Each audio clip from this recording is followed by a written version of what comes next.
What if I told you there's a way to cut your homeschool planning time by 70% while still giving your kids a great education? In today's video, I'm going to reveal 5 super simple homeschool planning tips that can save you hours. These tips have easily cut my own planning time by 70%. Plus, I'll show you how this new planner transformed my whole process.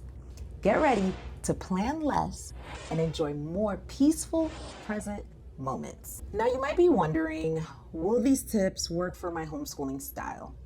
Whether you're classical, unschooling, or any other style, these tips are adaptable and can be tailored to suit most learning styles. The first tip does a great job of showing how these planning techniques can work for most learning styles. To illustrate this, let's think about building a puzzle. When you start a puzzle, you don't just dump out all the pieces and randomly try to put them together, right? You're not a monster, like no one does that. Instead, you look at the picture on the box to see what the completed puzzle should look like. Then you find the corner pieces, right? And then you complete one side and then the other edge and then the other edge. And when you have a perfect square, then you start to fill in based off of each color section. You know how to build a puzzle. You know what I'm talking about. As any wise puzzle builder would do, you know? So this is how reverse lesson planning works.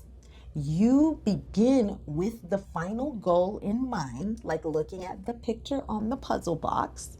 You then work backward to figure out which pieces you need and where they go. So making sure each step moves you closer to the end goal. Now, this method helps you focus on what's important and plan lessons more efficiently. I used to think that reverse lesson planning was just about like writing down what you did. This is true, but that is only a third of it. You know what I mean? In order to maximize reverse lesson planning and save you hours on planning, you have to do 3 things. Number 1, start with the goal. So instead of planning every detail, think about what you want to achieve by the end of the week or the month. This helps you stay focused on the big picture. When I do my consultations, this is one of the things that comes up a lot is goal setting. And how do you do it exactly and what does it look like? Now, I can do a whole video on goal setting, but one thing that I will say is to try to focus more on the time that we do things, like for how long we do things, rather than what we actually do, especially for younger kiddos, but even with older kids as well. Our attentions are so short and limited, so to try to focus on the time when possible more than an amount of lessons to complete. So you can say, hey, I'm gonna work on math for 20 minutes rather than I'm gonna complete 1 lesson of math. You can have a minimum of lessons that you want to accomplish for the week, but time goals are more in our control and allow room for more buy-in and flexibility. So, number 2, take notes. Throughout the week, jot down things you need, topics you want to explore more, or things your kids are interested in, and save that list. I'll tell you what to do with it in a later tip, but just know to jot that down and save that list. And then the third thing that you want to do, which is what we've already talked about, is that you want to write down what you actually do. This is the bulk of reverse lesson planning, is to take the time to write down what you actually did, not what you wished you did or planned to do. Now, this, in my opinion, really decreases the frustration that comes with not being able to accomplish all the things that you planned out. You actually get an accomplishments list of things that you actually did. Now, this next tip might be a little controversial, but here we go. We need to be more like school teachers. Before you click off of this video, let me explain. My husband is a public school teacher and he teaches for 8 hours a day. After school, he comes home, grades papers, spends time with his family, and then does it all over again, 5 days a week. Every couple of months, he has a teacher planning day. On these days, he sits down and plans out lessons for the next few weeks.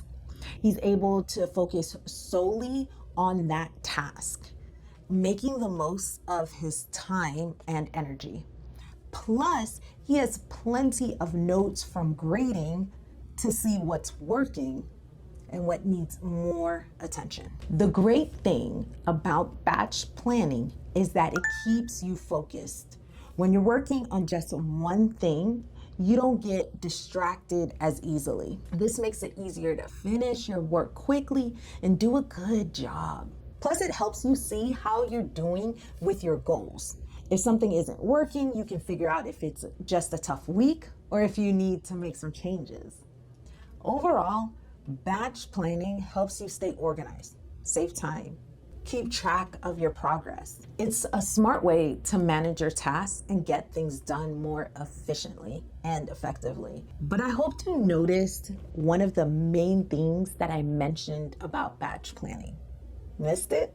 Well, if you've been around these parts for any amount of time, you know that I don't do outside well. So bear with me as I explain this next point.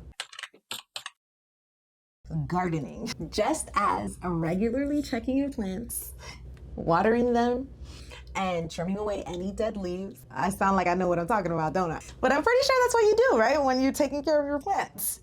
You tend to your garden, right? You do this because if you don't, weeds are gonna grow, your plants are gonna die, and everything else that happens with neglected gardens come to pass. I'm imagining snakes and stuff, right? Like, or maybe snakes are a good thing, I don't know. But things are gonna happen. Then you're gonna have to go in and you're gonna have to pull weeds, you're gonna have to do a major trim, and maybe even like replant things, right? So something that could have taken you 20 to 30 minutes to trim and prune and take a look at things now is taking you like a whole day because you neglected it. In the same way, reviewing and adjusting your homeschool plans often can save you hours of planning later. This is where those notes you took while reverse lesson planning come in handy. So at the end of the week, take like 10 to 20 minutes to review your notes and see how things went. This helps you understand what worked, what needs more attention, and how to adjust your plans moving forward. This ongoing care helps everything grow and keeps everything strong and healthy, and ensuring your efforts lead to a fruitful and thriving learning environment. See what I did there? But how can you tend this? Imagine having a personal assistant who keeps all your schedules, notes, and resources perfectly organized. Side note, my dream job as a high school student was to become a secretary, but my mom was like, no, you need to become a nurse. And so I became a nurse, but that's a whole nother story for a whole nother day. I digress. Just as an assistant helps manage tasks and reminds you of important dates, digital tools streamline your planning and keep everything in one easy to access place. The one that I'm so excited about using this year is Homeschool Planet. I'll have more information on it in a later video, so make sure you're subscribed so you don't miss that video when it comes out. But by using digital planners, you can easily track your progress, set reminders, and adjust your schedule as needed. And it does all the work for you. They also allow you, Homeschool Planet does, they also allow you to store and access all your notes in one place, making it easier to review and adapt your plans regularly. So this not only saves time, but also enhances your ability to quickly get a clear view of your homeschool plans in one place and for all your kiddos. One of the features that I love most about Homeschool Planet is that it simplifies planning to almost zero effort. This brings me to my next tip, which is actually one of the features that I love most about Homeschool Planet. Now, to help me explain it, I'm going to tell you about my college experience and a big lesson that I learned. So, unlike high school, there's no hand-holding in college, at least not with my experience. Halfway through my first semester, I was hit by a car. They ran a red light and hit me and T-boned me, and my hip was broken. Backstory, I spent 3 weeks on crutches because of that. but I managed to only miss one class. And on my first day back, there was a test. Hobbling in on crutches, I explained the situation to my teacher. I was like, listen, I got hit by a car, this, that, and the other. And she was so incredibly sincere, but she did not care. Like she felt bad, that I was hit by a car, but she was like, look, you got the syllabus at the beginning of the year.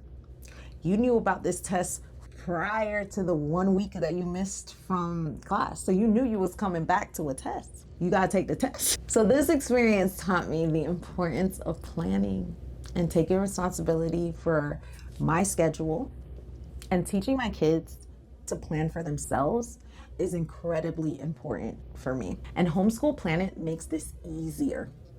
So parents can set up separate logins for each child, and then kids can see what assignments they need to do and mark them as done, which helps them stay organized and helps them plan for themselves. Parents can also control what the kids see and what they can edit, so it can be used in a way that fits each family's needs. This system makes it easier for kids to learn how to manage their time and keep track of their schoolwork, and it pretty much cuts your planning time to zero when it comes to your kiddos things. The thing is, you now know how easy it is to cut your planning time by 70%. The bad news is there are cleaning mistakes that most homeschool moms are making that steal hours every single day. And if you don't avoid them, all the time that you've gained from this video will be quickly sucked up by these mistakes. So watch this video next to learn what these 7 cleaning mistakes are, why you should stop cleaning the way that you're cleaning right now, and what you should do instead if you're making these mistakes.